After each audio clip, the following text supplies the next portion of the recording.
Halo teman-teman, setelah sekian lama kita terakhir ketemu di dalam Intimate Project tahun lalu, maka selamat datang dan selamat bertemu kembali di dalam Intimate Project yang pertama di tahun ini. Intimate Project yang ke-34, If God Wills. Kita sekarang sudah masuk ke dalam tahun 2021 dan kita mengawali tahun ini mungkin dengan penuh semangat. Kita mengawali dengan penuh harapan, dengan penuh sukacita di tahun yang baru ini. Tetapi kalau boleh jujur, tahun yang lalu adalah tahun yang sulit bagi setiap kita. Tahun yang penuh dengan keluh kesah, tahun yang penuh dengan kesedihan, dan begitu banyak hal yang tidak sesuai dengan harapan kau dan saya, yang bahkan kita teruskan sampai di dalam tahun ini. Bahkan di awal tahun ini sekalipun, ketika kita melihat atau membaca berita di sekitar kita, ada begitu banyak hal yang rasanya menyedihkan. Ada musibah pesawat yang jatuh memakan banyak korban, dan ada begitu banyak hal lain yang rasanya mengawali tahun ini dengan sangat berat. Mungkin banyak dari setiap kita yang berharap tahun 2021 keadaan bisa membaik. Mungkin banyak dari kita yang oke, mau lebih baik lagi di tahun ini, oke, punya harapan ke depan dan saya mau semangat menjalani hidup. Tapi kalau boleh jujur, mungkin sebagian besar dari kita nggak begitu. Mungkin sebagian besar dari kita rasanya memasuki tahun yang baru, kita udah kebal. Kita rasanya udah nggak ada yang perlu kita harapkan lagi. Kita merasa nggak penting rasanya saya punya harapan, toh belum tentu akan terjadi. Yang penting saya menjalani hidup dari sehari ke sehari, yang penting hidup saya cukup, ataupun hidup saya nggak ada aneh-aneh, cukup. Akhirnya kita nggak punya harapan apa-apa kalau kita boleh jujur ketika kita ditanya. Ya, yang penting segala sesuatu berjalan seperti normal, seperti biasanya. Nah, akhirnya kita menjalani tahun yang baru, ya kita merasa tidak punya harapan apa-apa, nggak punya ekspektasi apa-apa di tahun yang baru. Teman-teman, tetapi ada perbedaan yang besar antara kita pasrah atau kita berserah. Seringkali kita lebih memilih untuk pasrah. Ya udah, apapun yang terjadi, saya nggak peduli, saya nggak punya harapan, rasanya nggak ngefek. Akhirnya kita menjalani hidup terlalu apa adanya, dan lalu kita tidak punya harapan apa-apa di tahun yang baru. Tetapi seringkali yang terjadi begini, teman-teman. Kita menghadapi tahun yang baru, kita berkata, udahlah, aku nggak punya lagi sesuatu yang aku mau harapkan. Aku nggak punya ekspektasi. Aku biasa aja memasuki tahun yang baru ini, nothing special. Tapi ketika segala sesuatu berjalan nggak sesuai rencana kita, nggak sesuai ekspektasi atau harapan kita kecewa, mengeluh, marah kepada diri, orang-orang di sekitar kita, dan bahkan kepada Tuhan.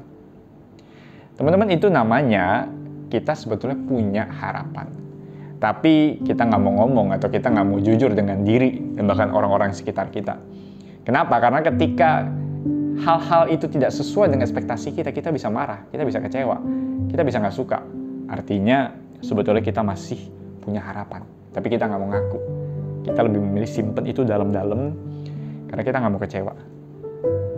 Tapi uniknya justru engkau dan saya, setiap orang pasti harus punya harapan. Entah kita akui apa enggak. Sehingga memasuki tahun yang baru ini, kira-kira apa yang harus kita lakukan? Bagaimana kita harus bersikap di tahun yang baru ini? Teman-teman, yang pertama sederhana, kita jujur dengan harapan diri. Jujur dengan harapan diri. Nggak ada pernah salah sebetulnya kok kita punya harapan. Kita punya ekspektasi, kita punya target, kita punya kemauan. Itu nggak pernah salah, teman-teman. Setiap orang pasti punya. Bahkan meminta pun di dalam kekristenan, di dalam iman kita, relasi kita dengan Tuhan, meminta pun nggak pernah salah. Kenapa? Bahkan Tuhan bilang kepada murid-muridnya, mintalah, ketoklah, carilah, di Matius pasal yang ke-7. Carilah, mintalah kepada Tuhan. Kamu punya permintaan, minta. Kamu punya harapan, minta. Bahkan Tuhan menyuruh kita sampaikan itu kepada Tuhan. Kita punya harapan itu sesuatu yang wajar. Kita punya ekspektasi itu sesuatu yang wajar. Tidak ada seorang manusia pun yang tidak punya ekspektasi ataupun harapan menjalani hidup. Tapi justru teman-teman, ketika kita meminta, punya harapan, kita punya ekspektasi tahun ini, justru yang kedua, kita harus jujur supaya apa? Supaya kita disadarkan kita itu nggak mampu berjalan dengan kekuatan kita. Kita nggak mampu berjalan dengan kehebatan kita. Kita nggak bisa kontrol hidup kita. Punya harapan, yes. Tapi apakah itu berarti harapan kita akan terpenuhi? Sayangnya tidak. Justru kita disadarkan bahwa kita tidak mampu dengan kekuatan kita sendiri. Ketika kita meminta, justru adalah momen di mana kita bukan pasrah. Kita punya harapan, tapi kita belajar berserah. Sama seperti seorang raja, Yosafat di 2 Tawarik 20. Ketika dia dikepung oleh koalisi pasukan musuh, dia sudah tidak punya apa-apa lagi. Dia hanya punya pertahanan terakhir dirinya di Yerusalem, dan dia berseru, dia jujur kepada dirinya dan kepada orang-orang bangsanya maupun kepada Tuhan. Dia jujur, dia tidak punya apa-apa lagi, dia tidak bisa apa-apa lagi. Dan dia berkata, Tuhan, kami tidak tahu apa yang harus kami lakukan. Dia jujur, dia punya harapan, tapi itu tidak mungkin terjadi mungkin. Tetapi mata kami tertuju kepadamu. Teman-teman, kita punya harapan itu sesuatu yang sangat bagus dan harus punya. Tapi justru ketika kita punya harapan, kita belajar untuk menaruh harapan itu di hadapan Tuhan dan membiarkan Dia yang mengontrol kita. Orang yang betul-betul mau dipimpin Tuhan, orang yang betul-betul dipimpin oleh Tuhan, adalah orang yang benar-benar merasa bahwa dirinya tidak sanggup tanpa Tuhan. Justru itu adalah orang yang berserah, bukan pasrah. Artinya apa? Artinya di tahun yang baru, punyalah harapan, punyalah ekspektasi, punyalah cita-cita, punyalah target-target. Tapi biarkan Allah intervensi, campur tangan dalam hidup kita. Dia yang jadi subjek. Kita harus punya harapan, tapi yang mengerjakan adalah Allah. Allah yang bekerja, Allah yang memberi, bukan kita. Allah adalah subjek utama dalam hidup kita karena Dia sumber hidup kita. Dan bukankah orang-orang seperti itulah yang sebetulnya Tuhan perkenan, Tuhan yang jawab doa mereka adalah orang-orang. Doa orang-orang ketika Yesus lewat di pinggir jalan, ada orang buta, ada orang sakit kusta, dan mereka berseru kepada Tuhan Yesus, Yesus anak Daud, Yesus anak Allah, kasihanilah aku. Kyrie eleison.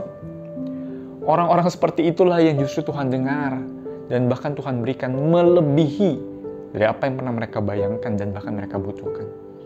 Di tengah sakit mereka udah gak punya harapan sebetulnya. Udah gak berharap apa-apa. Udah gak punya ekspektasi.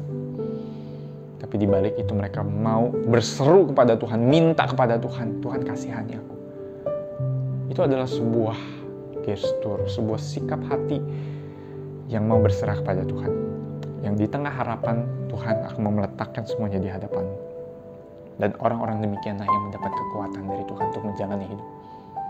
Seperti Paulus berkata bahwa justru ketika aku lemah, maka aku kuat.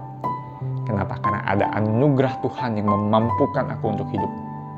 Ketika kita lemah, kita berserah kepada Tuhan.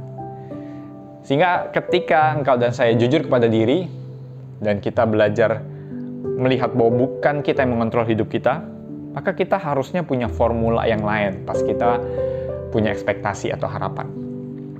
Formulanya ada di Yakobus 4 ayat 13-15. Yakobus berkata begini, jadi sekarang, hai kamu yang berkata, hari ini atau besok kami itu rencana berangkat ke kota Anu.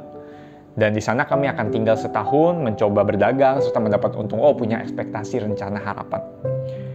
Tapi Yakobus bilang di ayat 14, sedang kamu tidak tahu apa yang akan terjadi besok. Apakah arti hidupmu? Hidupmu sama seperti uap, sebentar kelihatan lalu lenyap.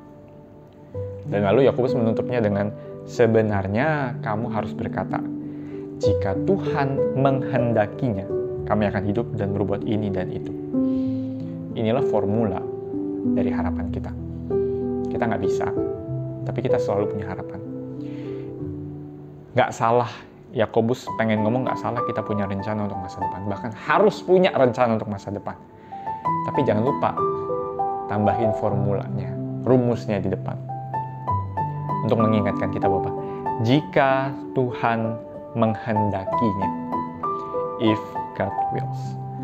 Ini adalah formula dari kita menjalani tahun yang baru. Kita punya pengharapan dan itulah semangat kita menjalani hidup. Saya mau hidup yang lebih baik, saya mau berubah, yes. Saya mau keadaan yang lebih baik, yes. Jika Tuhan menghendakinya, artinya Tuhan mau, masuklah ke dalam kehendak Tuhan, masuklah ke dalam rencana Tuhan. Biarkan dirimu dikontrol oleh Tuhan Allah sebagai subjek. Dan biarlah Tuhan menolong kita. Mari kita menjalani dengan penuh semangat, dengan penuh sukacita, di tengah tidak ada harapan. Tetapi di tengah tidak ada harapan, ada Tuhan yang selalu menghendaki yang terbaik buat engkau dan saya dan bahkan buat dunia. Kiranya Tuhan menolong kita.